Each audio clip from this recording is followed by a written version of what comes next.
detected.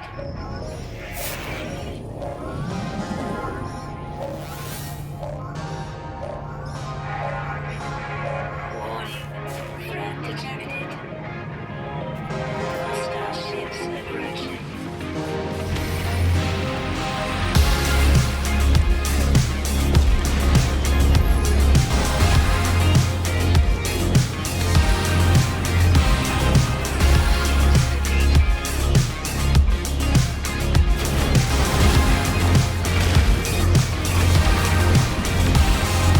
No Man's Sky has been the black sheep of the gaming community since its release in 2016, and there's very little wonder why.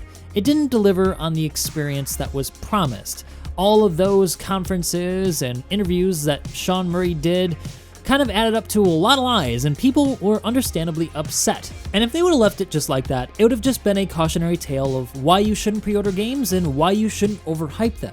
Actually, scratch that. No Man's Sky is the example of why you shouldn't overhype games and why you shouldn't pre-order them. So let's just get that out of the way. So then I fully expected it to just be one of those fire and forget games. They're just gonna get their money and run. But that's not what happened, and nearly 4 years later, they've done more than just deliver on their promise by updating the game for free. They've gone and done even more than that. You could even say they've gone beyond. So yeah, that's the name of the update, and I think it really says volumes about Sean Murray and the Hello Games team. They really are passionate about this game, and it's not just words. It's working hard for all that time and not asking for extra money for those updates. And so I want to thank Hello Games and Sean Murray for actually wanting to finish this project and make it better than I think anybody expected it to be after the release. This, though, doesn't excuse the behavior of Sean Murray on his advertising campaign when he went on all those talk shows. No, it really shouldn't do that. But I think this kind of puts him in a position, as far towards redemption as you could possibly be. So what does Beyond do? Well, aside from the very obvious VR support, it's added 16 to 32 multiplayer support. What that really means is that if you hop back into your old save game and you jump into a system with other people, you could have a probability of up to a maximum amount of 32 people in that system. Also, there are new creatures, there are new multiplayer missions, cooking recipes, cooler looking buildings, and improved base building, starship enhancements, some optimizations to performance, PC graphic option expansion, and a bunch of other stuff, but really that's the biggest thing. Oh, and dynamic NPCs, which sounds kind of like, well, what does that mean? Well, what it means is that NPCs actually get out of their ship now and walk around. NPCs can walk outside of stations and those little bases on planets and actually do repairs and what have you, and it adds a lot more life to the environment. But that's not why I wanted to make this video for you guys. Today, I wanted to talk about No Man's Sky because of the VR support and let you know whether or not it's a feature worth hopping back in the game for. At this point, there are a lot of VR headsets out there, and so I wanted to let you guys know what I'm using. I've got the first generation HTC Vive, which I'll talk a bit more about in the later part of this video. First, we're going to go over the actual experience in VR in general, seeing as how your experience will vary from headset to headset. But like I said, I'll talk to that at the end of the video and give you guys my own personal suggestions on what you can do to experience No Man's Sky the best way possible. So if you are going to play this in VR, really stay tuned to the end. There are some pretty big issues that we need to talk about. Also, if you're already subscribed, don't forget to hit that bell icon so you're notified the next time I release a video. So, onto the general experience. For me, the one deciding factor in the success of a VR game is how immersed you feel when you put the headset on. Do you forget the fact that you're in a room with a headset on? Do you just enjoy the game and feel like you're actually in that environment? And I think No Man's Sky does this well. One of the ways that it does it is make the experience very tactile. For example, getting out of your cockpit involves lifting the canopy. I really appreciate the little touches like that and the vibrations they add to make it feel like you're actually grabbing that canopy handle. It really does feel like a completely different game, and in ways, it sort of is. You've got to relearn the way that you fight. You've got to relearn the way, of course, that you move around in the world because it is slightly different, well, very different, than using a mouse and keyboard or a HOTAS setup. And before you stop and start playing, if you've got a VR headset No Man's Sky already, please be aware that the default settings for the VR experience are kind of bad. For some reason, it defaults you with the teleporting option, where you can select with your left controller where you want to go, and you just teleport there. That's really bad. It really breaks the immersion. So turn that into smooth. There's an option to go from teleporting to smooth, and then the turning option too, change that from snap to smooth. That's going to make it so that when you turn your character left and right, it'll be a smooth transition versus just snapping to 90-degree angles. That also really makes me feel nauseous, actually, personally. So definitely make those changes before you play. VR has done a lot for me for No Man's Sky. I found that a lot of the experience of exploring, which was previously just okay, now to be a heck of a lot more fun and interesting. Feeling like you're in a glowy cave or exploring abandoned bases is a lot different than seeing it just on a screen. For me, I found myself wanting to just sit down and play, which is really great for somebody who's a content creator and sometimes feels forced to have to create content on games because they're the hot thing in the genre that you cover. I actually really did enjoy playing No Man's Sky, and I ended up hopping back into it later after I streamed yesterday, which, if you guys want to check out the full stream, it's on my Twitch channel. I'll link it in the description below. I highly suggest you guys go check it out, because I actually show me playing the game, both in reality as well as in game, so you can see how I'm using the controls and the headset, etc. Now, I found the experience on foot to be really fun and interesting, especially on those massive vistas overlooking planets just on the horizon or sunrises and sunsets, etc. That's pretty cool, but for me, the best part of the experience was in the cockpit. And what's unfortunate is that these words that I'm saying in the video that I'm showing fall so far short of truly translating the experience to you.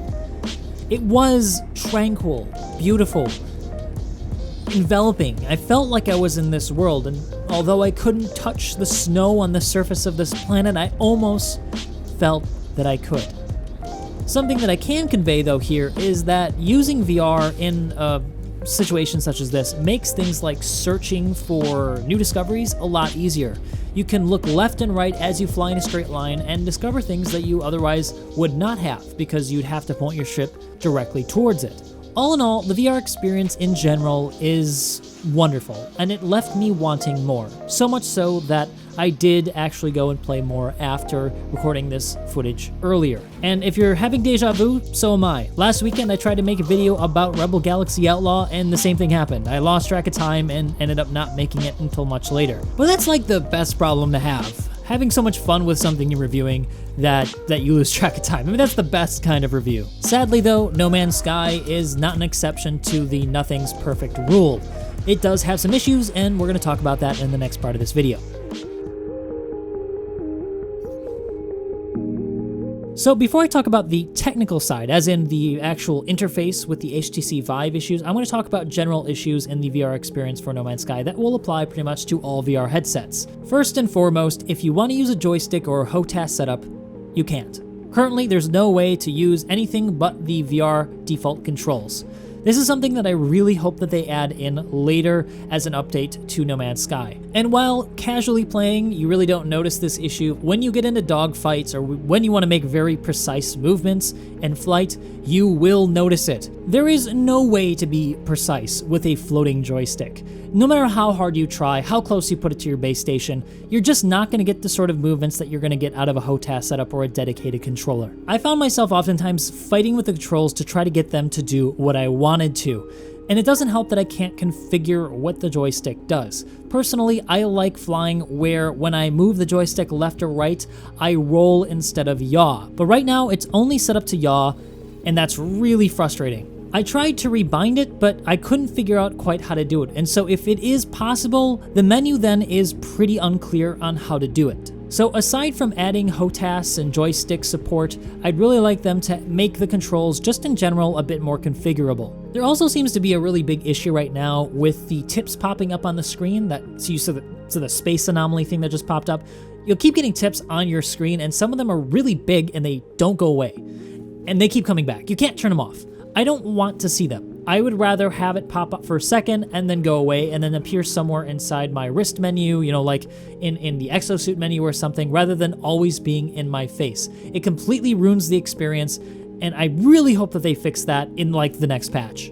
In terms of performance, I have heard that some people are encountering FPS drops, and it can be very disorienting. Personally, though, I haven't encountered any issues, but that probably comes down to my setup being pretty beefy. I've got a 2080 Ti, supported by the baby i9, the 7820X. I also highly suspect that this comes down to which generation headset you're using. If you got the first generation HTC Vive, such as myself, you'll probably be fine because it has low resolution relatively per eye. But the newer headsets have roughly 88% or more pixels per screen, and so it's going to have a bigger load on your GPU and your CPU. So if you're thinking about getting a new headset, make sure you keep that in mind before you buy. And since we're on the subject of VR headsets, let's smoothly transition to the particular issues I had with the HTC Vive and what it's taught me about your selection, your personal selection on what you should do if you're thinking about buying a VR headset right now. So I'm sure you've heard of the screen door effect. This is an issue where there's not enough pixels on the screen, and so it has this effect of feeling like you're looking at the world through a screen door. Now, I haven't found this to be an issue with any of the other games that I've played on the Vive, and I do have a lot in my inventory. But with this game in particular, it is very pronounced, and that's because you're finding yourself reading a lot of text and having to see things at quite a bit of a distance. It also certainly doesn't help when the screen door effect gets in the way of you just enjoying the beauty of an environment. Luckily, from what my friends have said who have the Steam Index and the HTC Vive Pro, this issue is pretty much non-existent in the newer generation. And so my tip to you is that if you're looking to get into VR right now and you don't already have a headset, do not buy the older generation stuff. Yes, it's cheaper, but your experience is going to be severely hampered by the fact that that effect really does get in the way. And in case you were wondering, that's why this video kind of looks like crap. Because the resolution of one eye is just really too low. And so you see all of these jaggy edges, and it just kind of seems a little bit blurry, and that's even before you have this thing just less than an inch from your eye. But it's not just the first generation headset that's giving me issues, the controls too are a bit problematic. There just isn't enough configurability on the original Vive remote for a game like No Man's Sky. There's just so much stuff that you can do inside the game that can't be configured to the remote, so what ends up happening is you've got to have all these convoluted ways of using different features in the game, which just kind of break the immersion and become frustrating. Now, this can be somewhat mitigated by giving us more configurable options in the menu, by allowing us to personally select what we want each control to do, and so I would compel Hello Games to consider adding an option such as this into a future update. And I would also like to see them do something with the touch sensitivity of the thumb pad to allow us to move more smoothly, because at the moment, it's really just either you're looking in one direction or you suddenly turn at a fixed speed, which can, unfortunately, be somewhat nauseating. If I do end up doing more VR content on my channel, I'll probably upgrade my headset to something like the Index, or maybe even the Cosmos when that comes out. I'm leaning a bit more towards the Cosmos since it's easier to get in my region of the world, and because it's going to be quite a bit lighter than the current generation of Vive headsets, or headsets in general, that we're used to. Now, there is one last thing I want to mention, and it's not to do anything with headsets, it's just about game design. It has to do with the cockpits. I really do like the fighter cockpit, it's a lot of fun. In fact, it's the most fun cockpit I found to fly in. But the one that really needs improvement, I think, is the one for the cargo hauler/explorer. From the outside, it looks like the canopy goes from top to bottom, giving you a view down to what's below. But once you hop in, you can't see anything below you, and that is kind of a bummer, especially for when you just want to experience the exploration side of the game. What I'd love to see is a cockpit like this one, or maybe another kind, where you get more vertical and horizontal visibility. I guess what it really makes me wish for is a cockpit type that allows me to see more of the world around me, both vertically as well as horizontally, for people who are just into the exploration part of the game and not so much into the fighting part, because for right now, fighting is a little bit too frustrating with the current setup with the HTC Vive controls.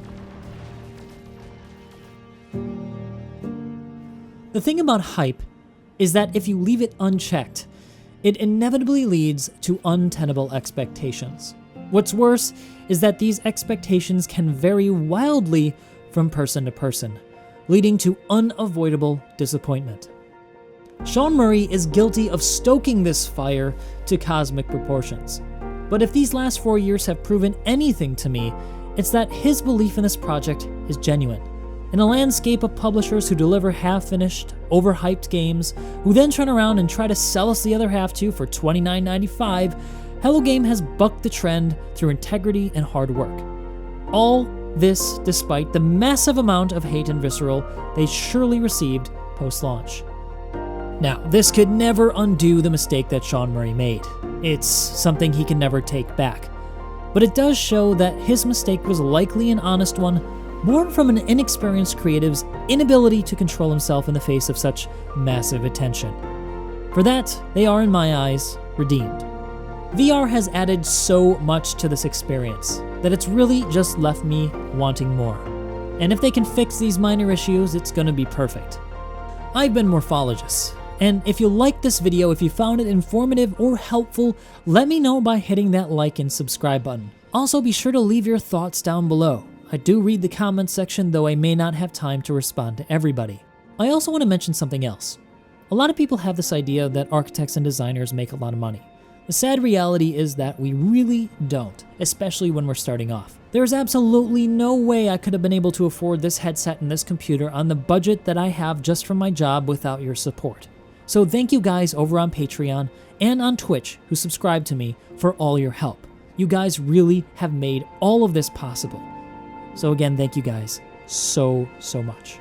And of course, as always, I hope to see all of you next time.